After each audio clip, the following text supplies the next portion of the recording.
Ahí está. Bueno, buenas noches a todos. Ya estamos en condiciones de comenzar la clase. Ayer y la semana pasada hemos comenzado y terminado el tema 4, ¿sí? Que era el tema inicial desde teoría de la firma, ¿sí? Era producción. Habíamos visto algunas herramientas que eran muy similares a la teoría del consumidor. Habíamos visto funciones de producción. Y también habíamos dicho que el oferente, es decir, la firma, no le importa tanto cuánto puede llegar a producir. Porque la firma no está interesada en maximizar su producción. No le importa maximizar su producción. Si puede seguir creciendo eh, infinitamente, es muy probable que no lo haga, porque hay otros factores que intervienen. Y además el fin de la firma no es el de este, maximizar su producción o elevarla, ¿sí? Entonces, es que tenemos que pensar que la firma tiene un lado que no es el lado de la producción, sino es el lado de los costos, ¿bien? Que es muy diferente al de la producción, en términos de razonamiento, no en términos de matemáticos, funciones. Pero en términos de razonamiento es bastante diferente, porque los costos son un mal, entonces hay que minimizar los costos. ¿Bien? La firma lo que busca es minimizar los costos. Aún si puede seguir produciendo y se sale de ese objetivo de minimizar los costos, lo más conveniente es que la firma no lo haga, ¿bien? Y por lo tanto se quede con ese nivel de producción que está teniendo en ese momento. La razón es básicamente los costos, ¿sí? Los costos en algún momento comienzan a ser crecientes o comienzan a crecer más de lo que desea la firma y entonces la firma decide parar, sin importar el nivel de producción, ¿bien? No quiere decir que no produzca, sino que quiere decir que lo que le va a importar va a ser la función de costos. Esa es donde se va a fijar la firma. Y para ello entonces vamos a comenzar a ver la teoría de los costos. ¿Bien? Ustedes como siempre pueden detenerme si por ahí queda alguna duda. Bueno, comenzamos por algunas definiciones. ¿Bien? Lo principal acá es más allá de los ejemplos que podemos encontrar, que son bienvenidos por supuesto, pero lo principal que voy a destacar acá va a ser la idea del costo económico, que no es la idea del costo contable, es mucho más amplia. ¿Bien? La idea del costo económico es justamente el costo de oportunidad. ¿Bien? ¿Y qué es este costo económico o costo de oportunidad? Es el pago necesario para mantener el actual empleo de un factor. ¿Sí? Análogamente, o sea, también es la remuneración que el factor obtendría en su mejor empleo alternativo. Entonces pensemos ahora, en base a esta definición que ya tenemos, pensemos en un trabajador, ¿bien? Al cual se le paga un salario. Ese salario es, en teoría, el necesario para mantenerlo empleando. ¿Bien? Es el pago necesario para mantener el empleo de un factor, en este caso, un trabajador. Si el trabajador renuncia y decide ir a una empresa en donde hace lo mismo, pero le pagan menos, ¿bien? Entonces el trabajador habrá eh, hecho una mala elección. ¿Bien? ¿Por qué? Porque se perdió de ganar el salario que tenía en la firma primera. ¿Bien? Renunció y ahora agarró un salario mucho menor. ¿Bien? Entonces ahí vamos a la idea análoga, esta que es la de la remuneración que el factor obtendría en su mejor empleo alternativo. El mejor empleo alternativo, evidentemente, no es la segunda empresa a la que va, en donde le pagan menos. Él está ya en su mejor empleo, ¿bien? Comparando solamente estas dos opciones. Entonces, el costo de oportunidad es ese salario al cual él tendría que renunciar en caso de desear cambiar de trabajo. ¿Bien? o si decide quedarse desocupado. Supongamos que él renuncia. Él renuncia y ya se pierde de ganar lo que estaba ganando. El costo de oportunidad es justamente lo que dejó de ganar a causa de renunciar, a causa de elegir renunciar y quedarse con un ingreso igual a cero. Entonces, ese es el costo de oportunidad. Y también no es la mejor remuneración en el mejor empleo. ¿Bien? Porque él tendría que haberse quedado en el empleo que tenía porque ahí estaba cubriendo sus costos. ¿Me siguen?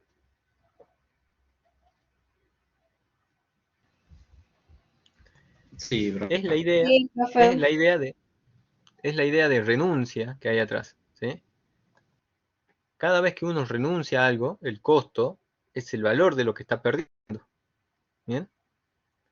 Yo tengo que venir a dar clases y puedo elegir irme a dormir ahora. ¿Bien? Pero por irme a dormir no me paga nadie. Por dar clases, sí. Entonces, ahí tengo yo un uso alternativo que es mejor, el de dar la clase. En caso de que yo decida irme a dormir ahora y perder justamente la clase, y por consecuente el valor que tiene esa clase, yo estoy renunciando a ese salario que me están pagando por dar una clase. Y esa renuncia es justamente el costo de oportunidad que tengo por elegir no dar la clase o por elegir irme a dormir. Así que siempre, en toda elección, hay por atrás un costo de oportunidad. El asunto es que el costo no sea tan alto como la opción que hemos elegido. ¿Bien? Que sea menor. Porque de ese modo la renuncia tiene un valor mucho más pequeño. ¿Bien?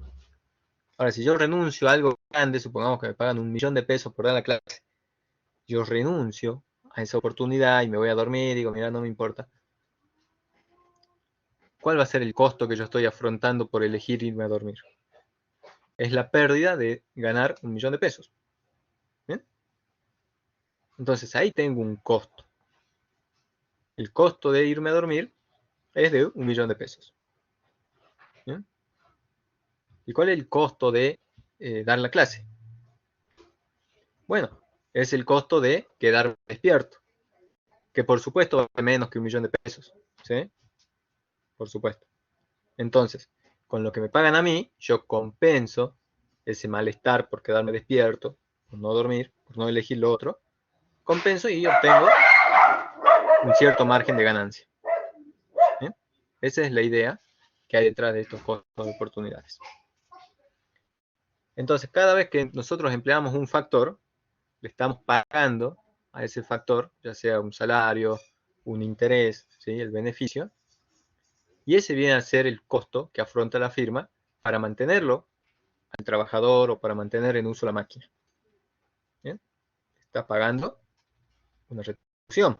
Bueno, ese es el costo que tiene cada empleado y cada unidad de horas máquina, lo que le están pagando. Por supuesto, hay mucha subjetividad, ¿sí? Porque además de lo que me están pagando, yo por ahí puedo decir, no, también mi preferencia por quedarme a dormir es muy alta. ¿Bien? Entonces no me importa que me paguen 1.000.000 de pesos. Yo aún así elijo dormir porque prefiero, me gusta mucho y me siento mucho mejor.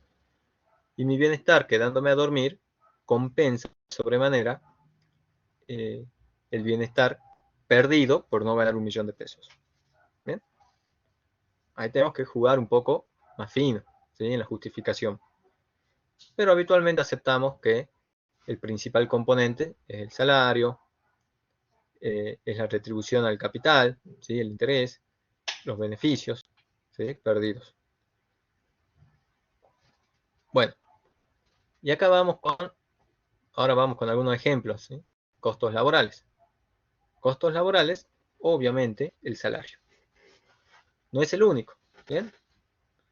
Costos laborales son cuánto le cuesta al empresario mantener un empleado trabajando para él. No solamente le cuesta lo que le tiene que pagar de salario, le cuesta un aguinaldo también, le cuesta un aporte a jubilación. ¿Seguro también? El seguro también es un costo que asume el empresario. ¿Sí? Claro. Asume un costo de capacitación. ¿Sí? Por eso, esto me hace acordar, fíjense en cómo hay que buscar las cositas en la realidad. Por eso cuando una empresa tiene un empleado muy capacitado, muy valioso, y ese empleado dice, me voy porque, no sé, porque tengo ganas, porque acá no crezco, porque me peleé con mi jefe, por cualquier motivo, pero el empleado decide irse. Y viene un empleado nuevo, ¿sí? Uno podrá decir, no, bueno, el costo es el mismo, le pago lo mismo al nuevo que al anterior, y el costo es el mismo, le pago el mismo salario. Bueno, no es tan así, y ahí es donde vamos a hilar un poquito fino. ¿Por qué? Porque evidentemente el nuevo trabajador no está produciendo lo mismo que producía aquel trabajador con mucha experiencia. Entonces el costo ya no es solamente el salario, que por ahí puede llegar a ser el mismo. El costo es también la productividad que se está perdiendo por estar capacitándolo o por esperar que agarre ritmo el nuevo empleado. ¿Sí? Y ese es un costo también. Che, el anterior me producía 100 televisores al mes, este me produce 80. ¿Dónde están los otros 20? Los otros 20 lo está asumiendo como costo la firma, porque se está perdiendo de producirlos. ¿Bien? Ni hablar si al empleado le pasa algo, se corta un dedo, entonces tiene que pagar el seguro, o tiene que hacer un aporte de seguro. ¿Bien? Entonces ahí los costos, hay que comenzar a meter más cositas en la bolsa. La productividad es un caso típico. Entonces, ¿qué hace el empresario? Dice, no, está bien, vos sos un empleado viejo, antiguo, muy experimentado, yo te voy a subir el ingreso, voy a subir tu salario para que no te vayas. ¿Bien? Porque te quiero mantener, porque si no pierdo hasta que la otra persona se capacite, estoy perdiendo. Entonces le sube un cierto bonus. Sus costos, por supuesto, que incrementan, pero es esa alternativa a pagar un poco más de salario al trabajador viejo o perder capacitando a un empleado nuevo. Y por supuesto, ahí hilamos fino. El aumento que le va a dar al viejo trabajador no va a ser mayor a los 20 televisores que deja de producir el nuevo. ¿Eh? Si te tengo que pagar el valor de 50 televisores extra para mantenerte, digo, no, mira, te tengo que pagar 50 por acá, allá pierdo 20, que venga el nuevo, lo capacito, pierdo 20 y listo. ¿Bien? Ahí jugamos con el número fino, con la desigualdad, eh, con el número concreto. Bueno, entonces ahí tenemos ejemplo de costos laborales. ¿Bien? Por el lado del costo de capital tenemos el mismo razonamiento, es decir, una maquinaria, el interés que yo tengo por usar una maquinaria, por usar una instalación, y la amortización, por supuesto, por el uso de esa maquinaria o de esa instalación. ¿Bien? Amortización es el mismo término que usamos contablemente, de decir, bueno, este edificio se amortiza en 50 años porque tiene una vida útil de 50 años, vale, no sé, $1.000.000. Cada año se amortiza 1.000.000 sobre 50, en caso de que fuera una amortización lineal. ¿Bien? Hay que irlo sacando porque es justamente el costo que tengo que destinarle para la reposición, para la reparación, ¿sí? Entonces tengo que sacar ese costo para destinarlo al capital de nuevo. Y aún así en algún momento se me acaba, ¿sí? No puedo producir más, lo tengo que vender y también tengo que recuperar ese costo que invertí. Bueno, entonces ahí tenemos de nuevo ejemplos de costos. ¿Sí? ¿Cuánto pagamos la hora de una máquina? ¿Me va a convenir pagar la hora de una máquina o pagar un empleado? Bueno, pensemos. Son cositas que las firmas tienen que pensar cotidianamente. Por el lado de los servicios empresariales tenemos el beneficio. El empresario se queda con el beneficio que le da justamente ese accionar de combinar los factores productivos. Como yo los combino bien, mi beneficio es alto. Si los combino mal, mi beneficio será bajo y tendré que ver. Pero el costo por el lado de los servicios empresariales o la capacidad empresarial son los beneficios obtenidos por esa combinación, por esa firma. Y bueno, todas estas ideas y todos estos ejemplos son los que le aplicamos nosotros a cada uno de los factores, interpretándolo como un costo de oportunidad. Esto de costo de oportunidad está muy bien desarrollado en todos los libros. Todos los libros comienzan con esta aclaración de qué es el costo de oportunidad, con ejemplos, eh, con comparaciones. Así que me imagino que en algún lado ya lo deben haber visto. En Economía 1. ¿Por ahí no?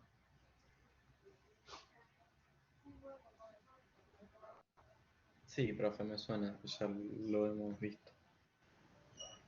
Está la bonita historia, esta que dice que va un tipo caminando por la calle y encuentra un billete de 1000 pesos tirado ahí. Entonces el tipo piensa, ¿lo levanto o no lo levanto? No, dice, no lo voy a levantar porque en realidad no me interesa, quiero seguir igual. Contablemente, no pasa nada. El tipo arrancó con cero pesos en el bolsillo, llegó a la esquina, no levantó el billete, sigue con 0 pesos. Contablemente no pasó nada. ¿Bien? Pero económicamente sí. ¿Qué es lo que pasó? Bueno, el tipo, si lo levantaba, podría haber sido 1000 pesos más rico. ¿Bien? No lo levantó. Entonces se perdió esa oportunidad. Ese es el costo que este personaje va a afrontar cuando llegue a la esquina. Y le preguntamos, che, ¿cuál fue tu costo de venir acá? ¿Cuál fue tu costo en el camino? No, tu costo no fue 0. Fue los 1000 que te perdiste en el camino. Por no levantar, por no levantarlo. Ahora, si el tipo lo levanta, por supuesto, eh, aprovecha su mejor oportunidad, ¿sí? Que es quedarse con los 1000 pesos. Económicamente está bien, ¿sí? La renuncia o la otra alternativa hubiera sido un costo, pero contablemente también sucedió, digamos, el tipo ahora es 1000 pesos más rico. Hay que contarle esos 1000 pesos como un ingreso, como un aumento en su patrimonio. Pero ven en el primer caso cómo es la diferencia, ¿no? El costo de oportunidad. No pasó nada, pero vos te perdiste la chance. Contablemente no pasó nada, pero económicamente sí. Y créanme que así pasa con cualquier elección. Así que esto, la teoría de los costos, es muy aplicable a cualquier elección. Cuando ustedes tienen que elegir entre ir al cine y ir a comer una pizza, ¿qué valoración le van a poner al cine y qué valoración le van a poner a la pizza? En términos de costo de oportunidad y en términos de preferencias. ¿Sí? Entonces, cuando yo elijo ir al cine, me pierdo de comer una pizza. ¿Cuánto vale para mí comer una pizza? Bueno, obviamente vale el precio que tendría esa pizza y el precio que tendría mi preferencia por esa pizza. Yo estoy dispuesto a pagar un poquito más justamente porque prefiero ir a comer pizza. Entonces eso es lo que me perdí. Yo elegí la otra alternativa y me perdí el bienestar ese de elegir la pizza. Y si hubiera elegido al revés, era exactamente lo mismo, la misma explicación. Hay muchos ejemplos de esto, muchos ejemplos en la vida cotidiana. ¿Sí? No sé si por ahí han leído el libro de Freakonomics, ¿sí? Acerca de cómo elegir una película en una pareja. ¿Sí? Entonces los dos ponen cuánto estás dispuesto a pagar para ver la película que querés. Obviamente, no sé, son películas distintas, ¿sí? Yo elijo ver una película de ficción, mi pareja una película romántica. Yo digo, mira, por la de ficción estoy dispuesto a pagar 100 pesos. Si vos estás dispuesto a pagar más, veamos la tuya, pero compensame a mí esos 100 pesos. ¿Se entiende? Ese es un hermoso ejemplo de cómo se podría tomar una decisión o una elección.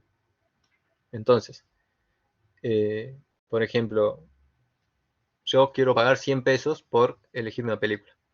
Bueno, ¿y mi pareja? No, mi pareja la verdad que no tiene tanta ganas de ver una película, así que ella hubiera pagado 0 pesos. ¿Sí? Tiene ganas solamente de ver una película, pero gratis, no tiene ganas de pagar. Bueno, esos 100 pesos que yo estoy dispuesto a pagar se los tengo que compensar a ella. ¿Bien? Para que no pierda bienestar.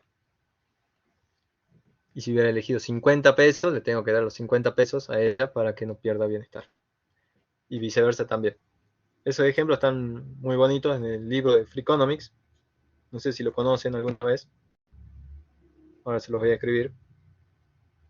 Se los súper recomiendo. ¿Bien?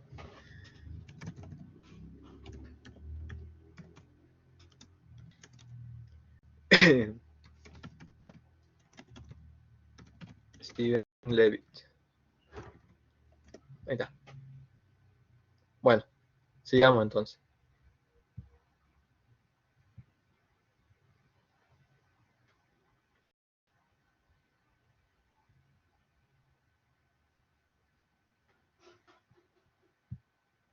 ¿Se cambió? El PowerPoint sigue en la medición de costo. Ahí. Sí, yo entendí Todavía- bien. Ahora, costo de capital. ¿Podría Mm. repetirlo? Sí, sí, sí. El costo del capital es lo que vos tenés que pagarle al capital para mantenerlo trabajando para vos. ¿Bien? Ese es el costo de oportunidad del capital, que es muy similar al trabajo. ¿Sí? En el trabajo le pagas al trabajo. En el capital le pagas lo que te cuesta a vos mantenerlo trabajando para vos. ¿Bien? Claro, sería distinto a tenerlo, por ejemplo, invertido en acciones o en otra cosa, en vez de estar Bueno, trabajando ahí. Es el costo de oportunidad también. depende cuál sea el beneficio que vos obtengas al invertirlo. ¿Bien? Vos ponés que tenés que elegir entre esas dos alternativas. ¿Sí? Poner 1.000.000 de pesos en capital, digo, pagar 1.000.000 de pesos para mantenerlo trabajando para vos, con la respectiva producción, o poner 1.000.000 de pesos en una inversión de capital. Bueno, ¿cuál de las dos opciones esa te da mayor beneficio? Supongamos que te dé mayor beneficio tenerlo trabajando para vos. Entonces, ese va a ser tu costo, pero a la vez va a ser la mejor alternativa posible, porque la otra alternativa no te rinde tanto. ¿Bien? Claro, Entonces, claro. Está bien. el costo que vos le vas a pagar a eso para mantenerlo trabajando para vos, por supuesto que es 1.000.000 de pesos. ¿Bien? Pero vos, no eligiendo la otra alternativa, estás perdiendo menos. ¿Bien? Porque si hubieras elegido la otra alternativa, estarías perdiendo mucho más. Te estarías perdiendo toda la producción que tiene este capital. Y lo mismo pasa si es mejor la alternativa de invertir. ¿Bien? Ahí tenemos que jugar fino a ver cuál es la alternativa que ofrece menor costo de pagarlo, ¿sí? De mantenerlo para nosotros, pero también a la vez cuál es el valor del costo al cual estamos renunciando con la otra alternativa. ¿Bien? Porque si la otra alternativa es pésima, es malísima, Claro. Porque bueno, por invertir supuesto. ahora, por ejemplo, en este año, eh, está muy bravo Uh-huh. por las criptomonedas. Ya está el halving y bueno, eso jodería mucho también. A ver Bueno, la qué. verdad que ahí ya no tengo ni idea cuáles serían los rendimientos de ese mercado de criptomonedas o de alguna inversión, digamos, yo no me dedico al área esa. Pero bueno, vos tenés que, si agarrar los números, fíjate cuál es el rendimiento de la criptomoneda y fíjate cuál es el rendimiento de otra alternativa en la cual vos desees poner esa plata. Ah, bien, bien, bien, bien, bien. Claro, tenés que comparar entre dos alternativas. Gracias. No de nada. Sí, eso de criptomoneda y mercado de capitales no lo manejo muy bien, así que no me voy a largar a opinar. Pero seguramente cuando vean teoría monetaria o dinero y crédito, no sé cómo se llama la materia, capaz que por ahí pueden encontrar una respuesta, pueden encontrar alguna luz. Es que deberíamos tener algo, alguna materia o algún curso especial para nosotros de criptomonedas. Tal cual, comparto. No sé cómo será el plan de estudio de teoría monetaria, por ejemplo. Yo no sé No sé. tanto, pero sé bastante y bueno, Claro. estoy trabajando con un grupo al Ah, qué bueno. respecto. Claro. Y lástima que no hay No, nada no. en ninguna universidad, ¿no? Y sí, son temas bastante nuevos, digamos. Todavía no hay como un marco teórico ahí, quizás, no sé. No sé, yo también cuando Claro, lo estudiaba no lo vi, no existía, digamos, la criptomoneda. Pero bueno, claro. entiendo que si alguien está en el tema, por ahí se va formando, se va capacitando, y el día de Y, mañana por ahí puede. y largarse a opinar sin saber es muy difícil, porque No, totalmente. seguro que mete la pata. Sí, Perdón la sí, ahí, palabra, ¿no? ahí trato de no meterme. Bueno, a ver. Pero ahí se ve. Yo cambié ya la diapositiva. No, todavía sigue en la filmina de costo de oportunidad, de los costos, las definiciones. Sí, sí, ahora voy a compartir de nuevo. Bueno,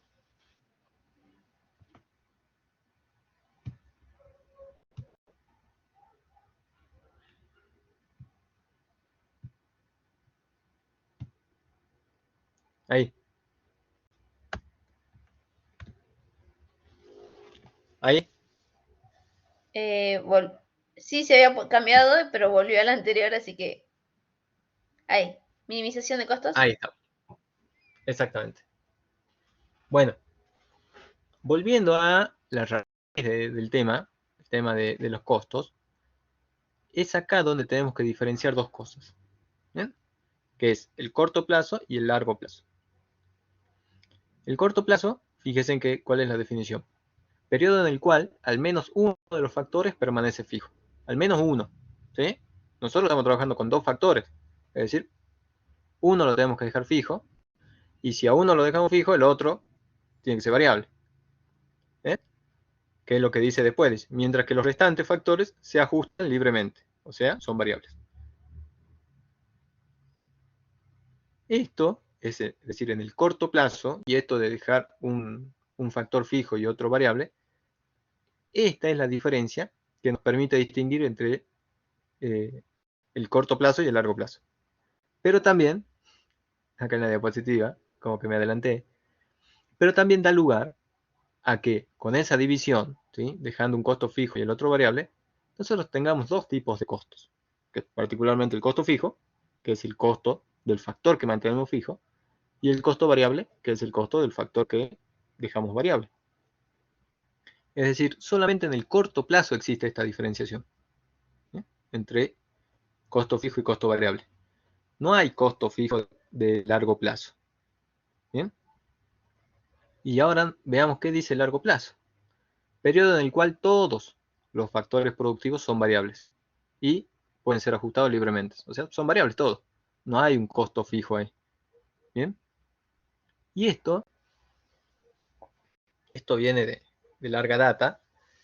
¿Esto por qué? A ver, ¿qué es lo que queremos saber nosotros? Nosotros no apuntamos a un periodo de tiempo puntual de 5 meses, 2 años, no. Nosotros lo que nos interesa es saber con qué rapidez podemos ajustar o, o no nuestros factores, ¿sí? Y por supuesto, una industria que se dedica a fabricar galletitas, en términos cronológicos, tiene un largo plazo mucho menor a una industria que se dedica a fabricar submarinos. ¿Bien? Es decir, ¿cuánto es el ciclo de una industria que fabrica galletitas? Una semana, 2 días, pero fabricar un submarino es mucho más. Aun cuando ambos tengan costos fijos, porque quizás estemos en el corto plazo, en términos cronológicos son muy diferentes. ¿Bien? Entonces, lo que nos interesa a nosotros va a ser esa rapidez con la cual nosotros podemos ajustar o no eh, alguno de los factores. ¿Bien? Keynes decía en el largo plazo todos estamos muertos. Para él no había largo plazo. Eh, no hay largo plazo porque en el largo plazo todos estamos muertos. ¿De qué sirve? Bueno, pero la verdad es que en términos de la industria, sí hay largo plazo y sí hay corto plazo. Y sobre todo para mantener algunas decisiones de decir estoy perdiendo o estoy ganando y puedo seguir aguantando o no puedo seguir aguantando, ¿bien? En el caso que estoy perdiendo. Y ya vamos a ver cómo aguantamos eso. ¿Bien? Por otro lado, esto de ajustar los factores, generalmente se considera que el capital está fijo. ¿Sí? Va a ser nuestro factor fijo en el corto plazo. ¿Por qué? Bueno, porque comprar una maquinaria, construir un edificio, demora mucho más que tener que ajustar la cantidad de trabajadores. Entonces, como demora mucho más eso, lo dejemos fijo un rato y ajustemos la cantidad de trabajadores. ¿Bien? Contratando o despidiendo trabajadores, reasignando, aumentando la producción. ¿Sí? Eso lo puedo hacer en un periodo de pocos meses. Por supuesto, siempre depende qué tipo de industria estemos hablando y qué restricciones haya en la realidad. ¿Bien? Pero esa es la convención en economía. Y el costo fijo lo ponemos al capital, porque decimos, bueno, no, para comprar una máquina de millones de dólares va a demorar un poquito, no es que te compre una máquina el mes que viene y te compras otra máquina en 3 meses y así. Demoras un poco, lo mismo con construir un edificio. Pero bueno, llegado el caso uno puede decir, mira, una computadora, me compro hoy una computadora, mañana la vendo, después me compro otra. ¿Estamos hablando de capital? Y sí, estamos hablando de capital. Pero bueno, por eso hay que ver más cercano a la realidad esto y saber bien de qué estamos hablando y de qué no. Pero por el momento nosotros dejamos el costo fijo al capital, ¿sí? Salvo aclaración contraria. Mientras que en el largo plazo es infinito, digamos, el largo plazo es el periodo que vos ajustás también el factor capital, ¿sí? O ajustás el factor que no es fijo. Entonces ahí, ¿cuánto demoras vos en ajustar? Y bueno, yo estoy fabricando submarinos, demoro como 10 años en hacer una nueva planta, una nueva máquina. Demoro como 10 años, entonces ese es tu largo plazo. ¿Bien? ¿Pero por qué? Porque yo demoro ese tiempo en ajustar, digamos, en construir uno nuevo, o en vender, o en retransformarlo. ¿Bien? Sí, yo me dedico a elaborar galletitas en mi casa. ¿Cuánto es, cuánto demora vos en comprarte un horno, una cocina? Quizás un par de años, quizás, no lo sé. Pero sea un par de años o no, los tiempos pueden ser diferentes. Y no hay ningún problema porque mientras estemos ajustando los factores, vamos a estar hablando en el largo plazo para ambos casos. ¿Bien? Cronológicamente tendrán distintos periodos de tiempo, pero ambos serán en largo plazo. ¿Sí?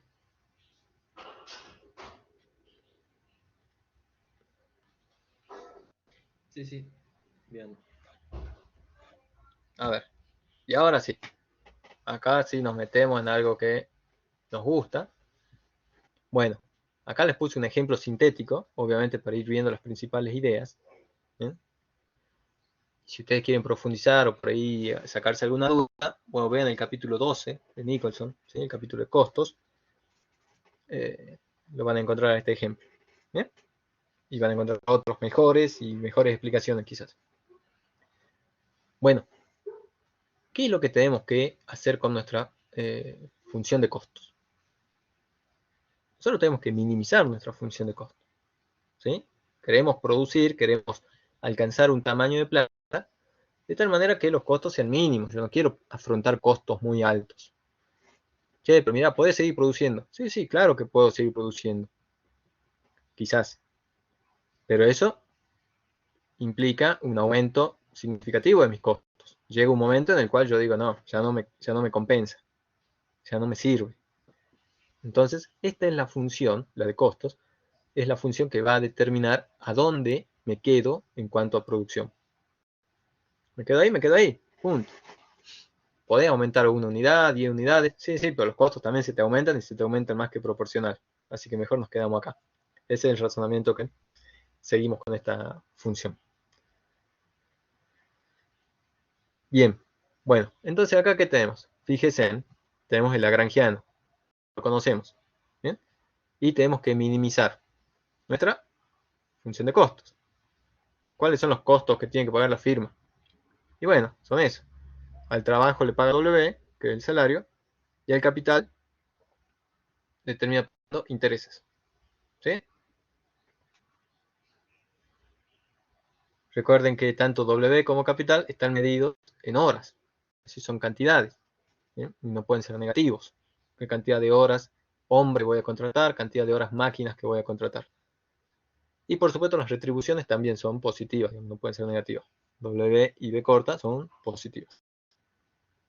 Del otro lado tenemos la función de producción. Nuestra vieja amiga Cobb-Douglas, ¿sí? Para facilitar el ejemplo. Pero de nuevo, ya en la práctica vamos a ver qué sucede cuando cambiamos la función. ¿Bien?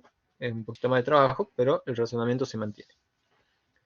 Entonces nosotros queremos minimizar nuestros costos sujetos a un nivel de producción elegido.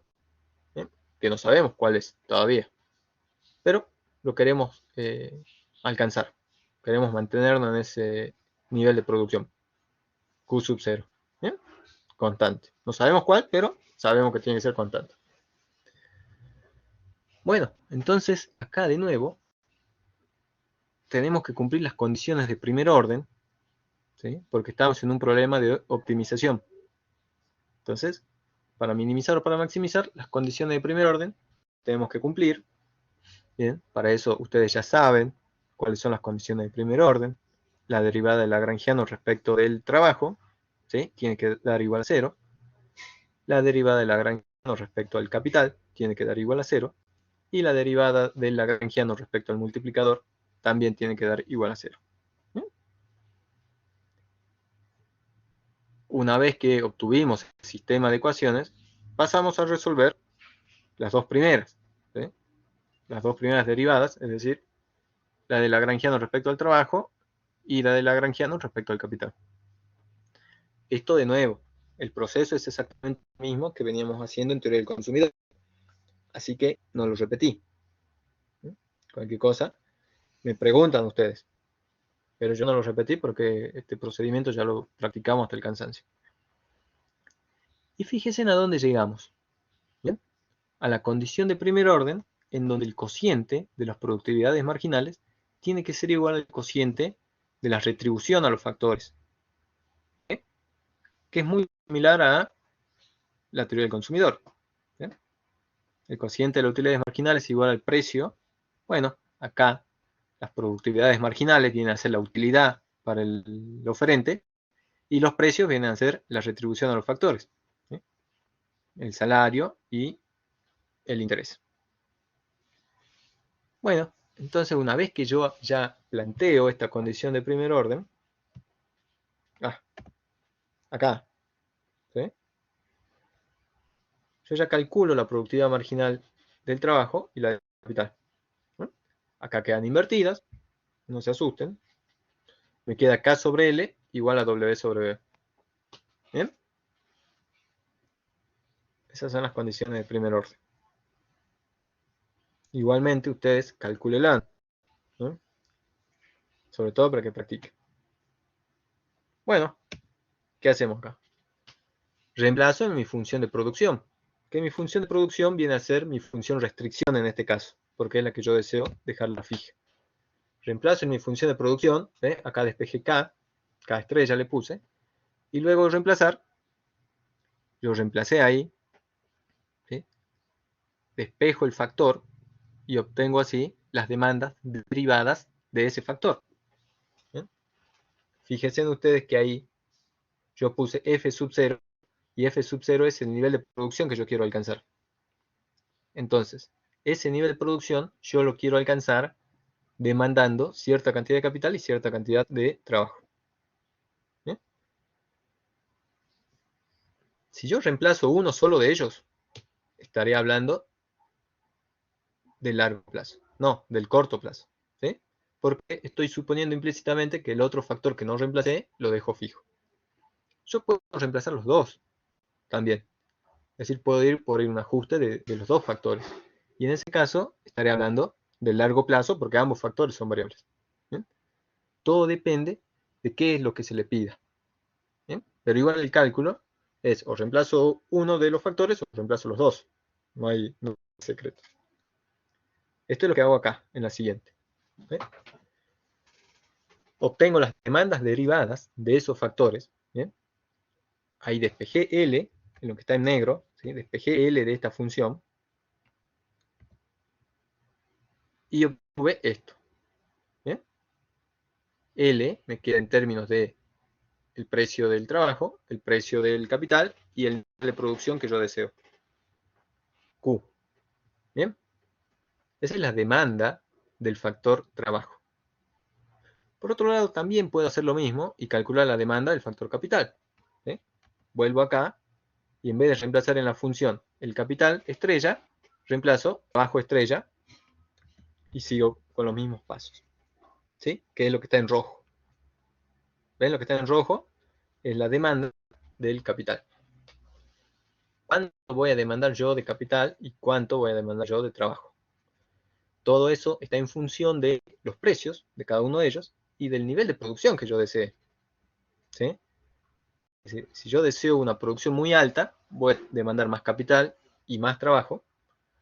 Y si deseo una producción muy baja, voy a demandar poco capital y o poco trabajo, ¿sí? Dependiendo de la función. También está en función de los precios. ¿Bien? Fíjese en que para la demanda de trabajo, W me queda abajo. Es decir, impacta negativamente. Cuando aumenta el precio del factor trabajo, es decir, cuando yo tenga que pagarle más, voy a demandar menos trabajo. ¿No? Tengo que pagarle más, digamos, el precio se encareció. Y por el otro lado, en la misma función de demanda del trabajo, cuando aumente B, es decir, el precio del factor capital, voy a demandar también más trabajo. ¿Bien? ¿Por qué? Bueno, porque aumentando B, el capital se encarece. Y ese encarecimiento yo lo voy a sustituir con mayor trabajo. Que es recíprocamente lo que ocurre en la función de demanda del capital. Depende negativamente del interés y depende positivamente del salario. Cuando aumenta el salario, y me conviene reemplazar a los trabajadores por una máquina. ¿Bien? Ese es el razonamiento que está atrás. ¿Bien? Entonces aumenta el trabajo, yo voy a demandar más capital. Aumenta el interés, voy a demandar menos capital. Y tenemos ambas funciones de demandas del factor. ¿Bien? Pero hasta acá solamente hemos obtenido las cantidades que vamos a demandar dado un nivel de producción que queramos alcanzar. Porque recuerden que el nivel de producción va a estar fijo. ¿Sí? F sub 0. Es decir, hemos obtenido cantidades. Cantidades de trabajo y cantidades de capital que vamos a demandar. Que es lo que dice en el texto. ¿Sí? Recién hemos obtenido las demandas de estos factores. Estas demandas derivadas van a componer la función de costo total. ¿Y cómo la van a componer? Bueno, la función de costo total, acá está escrita, ¿eh? Es el precio del trabajo por la cantidad de trabajo que yo voy a demandar. ¿Sí? Esa cantidad de trabajo que yo voy a demandar depende de los precios y del nivel de producción. Pero cuando tengamos todo establecido, yo ya voy a tener un número de trabajadores a demandar, o de horas de trabajo a demandar. Y del otro lado, tengo la demanda del capital, que también va a depender de los precios y del nivel de producción que yo desee alcanzar. Y cuando decido ya todo eso, yo ya tengo un número acá. Hora, máquina que voy a contratar. ¿Bien? Por supuesto, mientras no tenga un número, esto sigue siendo una función. ¿Bien? Una función que va a depender de el costo de los factores, o del precio de los factores, y del nivel de producción. Bien, bueno, ahora acá le hago una aclaración importante. ¿Qué es lo que hemos hecho acá? Fíjense, en la segunda ecuación de costos, ¿sí? Yo sustituí tanto la demanda de trabajo como la demanda de capital. ¿Sí? Es decir, me ubiqué yo solo en el largo plazo. ¿Sí? Porque ahí puedo ajustar ambos factores. ¿Sí? Sustituí el capital también, la demanda de capital y la demanda de trabajo. ¿Cuánto voy a demandar de cada uno? Bueno, depende. Depende del precio de cada uno, depende del precio del otro, depende del nivel de producción. Pero están ahí abiertas para el ajuste. Entonces, esta diferenciación que acá no está escrita, se tienen que dar cuenta ustedes. ¿Sí? Yo reemplacé los dos, entonces ambos factores son variables. Y como ambos factores son variables, me estoy ubicando en el largo plazo. Tranquilamente yo podría haber sustituido solamente el trabajo y dejar a la demanda del capital como fijo, como un K sub 0. Que no me interesa cuánto es, pero lo dejo ahí fijo. Como ahí ya tendría un factor fijo, entonces estaría hablando de mi función de corto plazo. ¿Sí? ¿Se ve eso, la segunda ecuación?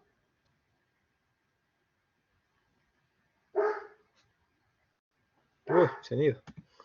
Sí, sí, profe. Chicos, ¿están ahí? Sí, estaba anotando. Sí, sí, Ahí sí. está. Un ruido por lo menos. Sí, Bueno, profe, Bien. se ve. Ahí está. Bueno, obviamente lo que sigue en la tercera y última ecuación es un reacomodamiento, ¿bien? Que no agrega más en el razonamiento. Ahí reacomodo, ¿sí? Vemos que mi función de costo total depende del precio del trabajo, del precio del capital, del nivel de producción que deseo alcanzar, y bueno, con esta forma. De nuevo, acá vamos a verificar también todo lo que venimos diciendo en palabras. ¿Qué es lo que sucede si el precio del capital se encarece? Es decir, aumenta. ¿Qué es lo que sucede?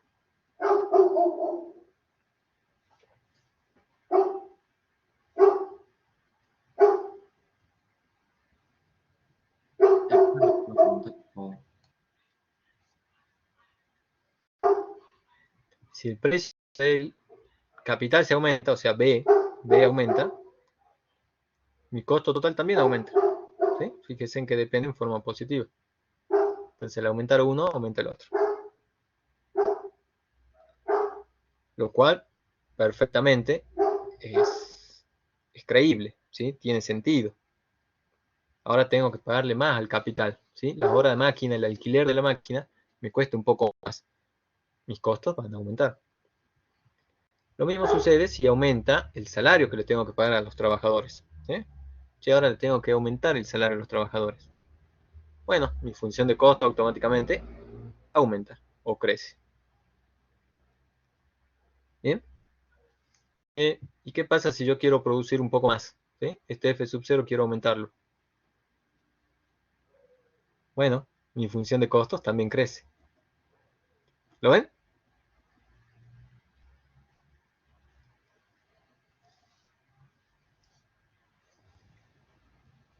Sí, sí, sí. ¿Sí? Bueno, obviamente esto yo lo hice con una copla, así es el ejemplo que tiene Nicholson, pero puede ser cualquier función y bueno, más o menos se cumplen estas relaciones. Digo más o menos porque ya voy a ver la siguiente diapositiva y vamos a ver qué es lo que sucede.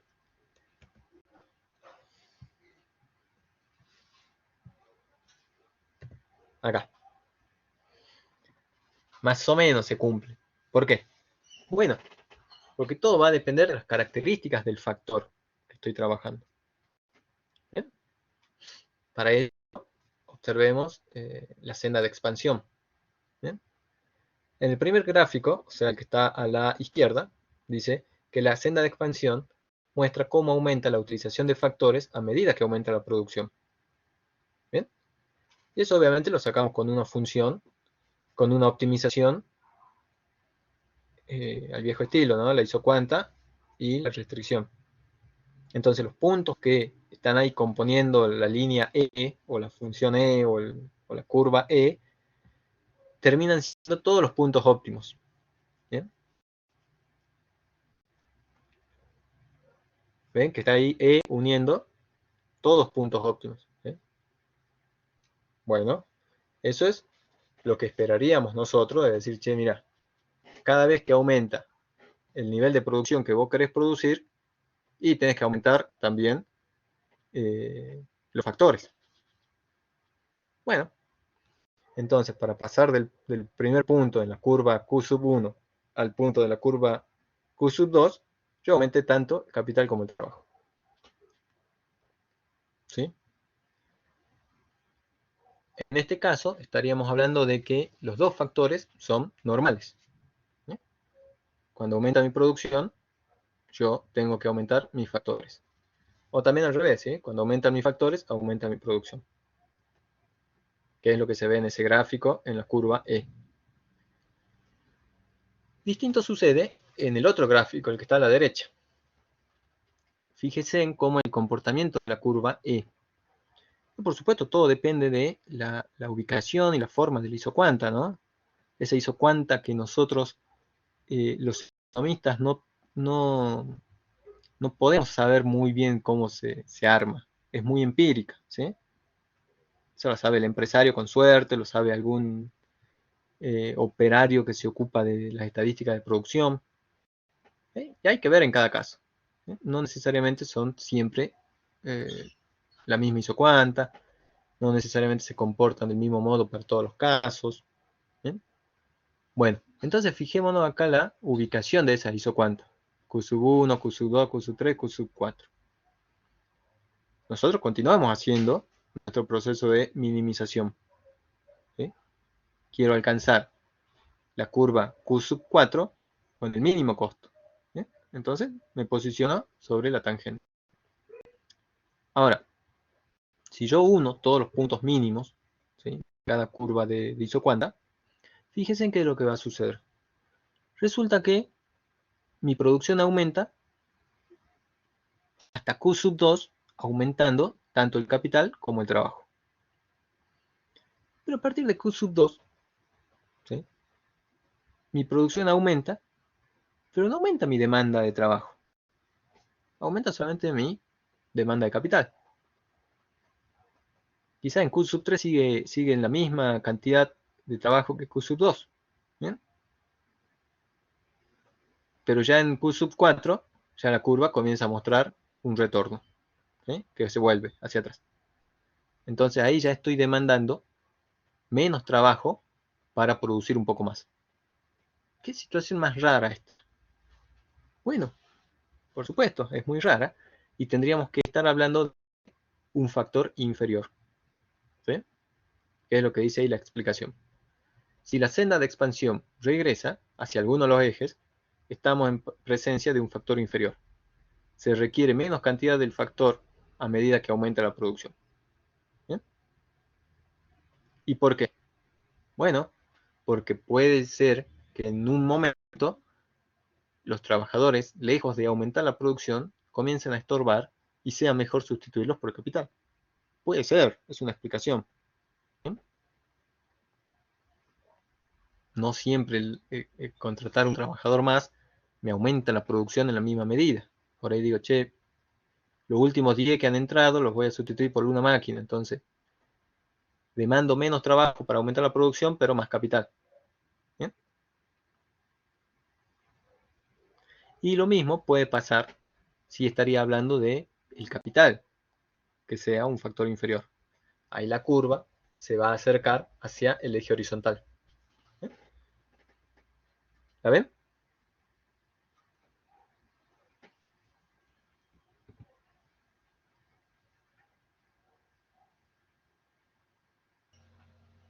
¿Cómo? ¿O no? Si la ven, digo, ¿tienen alguna pregunta hasta acá? Eh, ¿Cómo la curva se va a acercar al horizontal? Claro, fíjate vos que acá la senda de expansión retorna, se vuelve y se acerca al eje vertical, ¿sí? Al capital. Se acerca, ¿sí? Vuelve hacia el eje vertical. Sí, Porque acá estamos hablando de que el trabajo es un factor inferior. Entonces el trabajo comienza a disminuir, ¿sí? Comienza a acercarse al origen, en donde está el eje vertical. Ese es el caso del ejemplo. Pero si estuviéramos hablando del capital, que es un factor inferior, nuestra curva tendría que moverse primero crecientemente y después volver hacia el eje horizontal. ¿Sí? Tendría que aplanarse.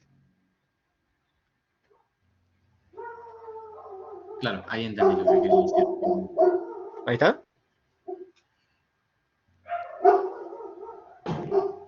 Sí, profe, gracias. Ok. Cualquier cosa, me interrumpís sin problema. Bien. Bueno, una aclaración que hay que hacer acá. Los dos factores no pueden ser inferiores. ¿Sí?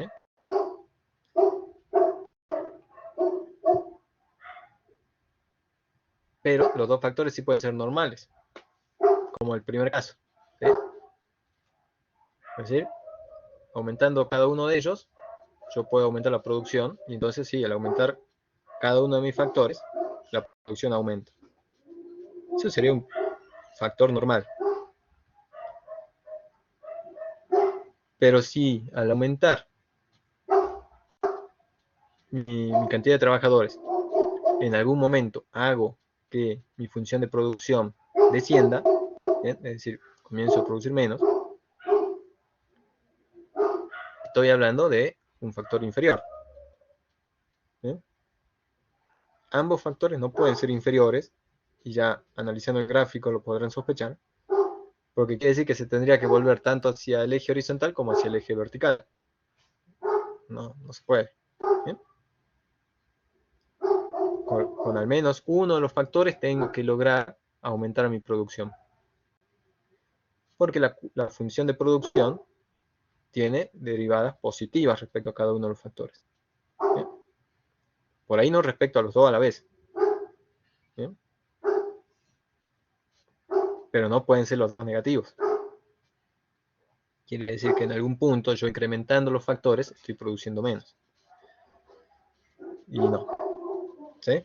Si estoy incrementando los dos factores, tengo que producir más. Si no, no estamos hablando de una función de producción. Estaríamos hablando de cualquier cosa. Bueno, este es el análisis con la isocuanta y con la restricción de costos. ¿Sí? La restricción presupuestaria de costos. A ver, veamos qué más tenemos acá, porque este tema lo había pensado para 2 clases. Bueno, termino con esta y cerramos. ¿Bien? Ay. Uy, ¿qué pasó?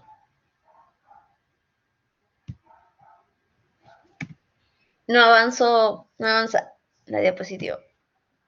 Sí, ahí la voy a arreglar.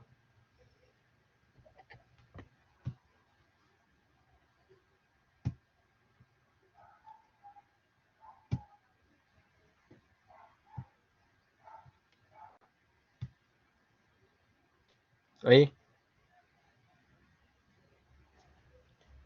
Costos marginales y costos medios.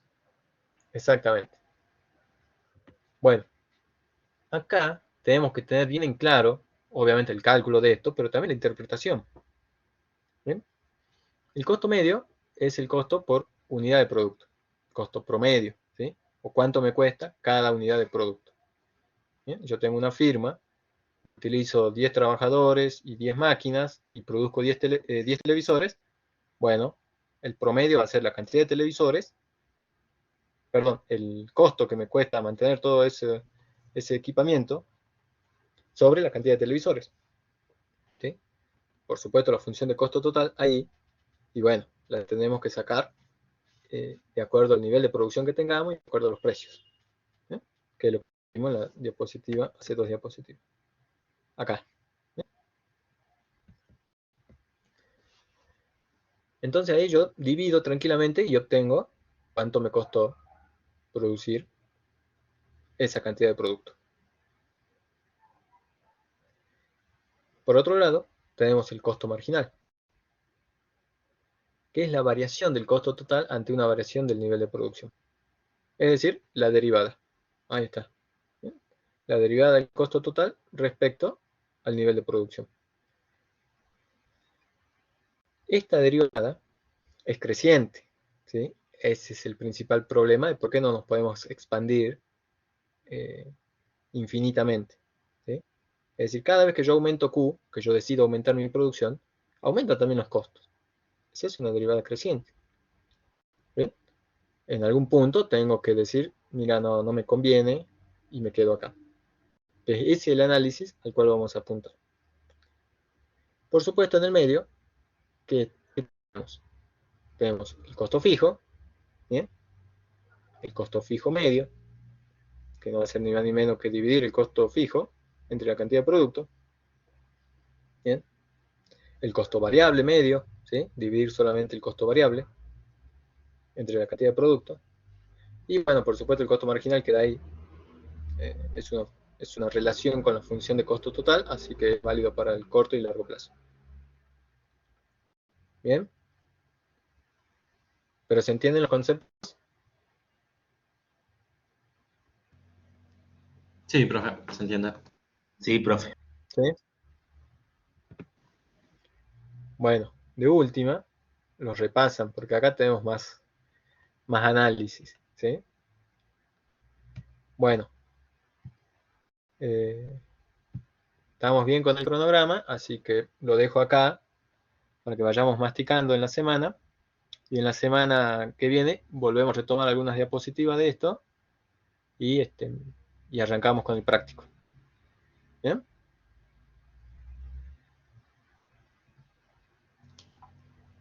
Bueno, perfecto. Bueno, chicos, nos vemos la semana que viene. Dale, profe. Adiós. Chau, chau. Dale, Chao. chao, chao. Chao, profe, Hola. gracias.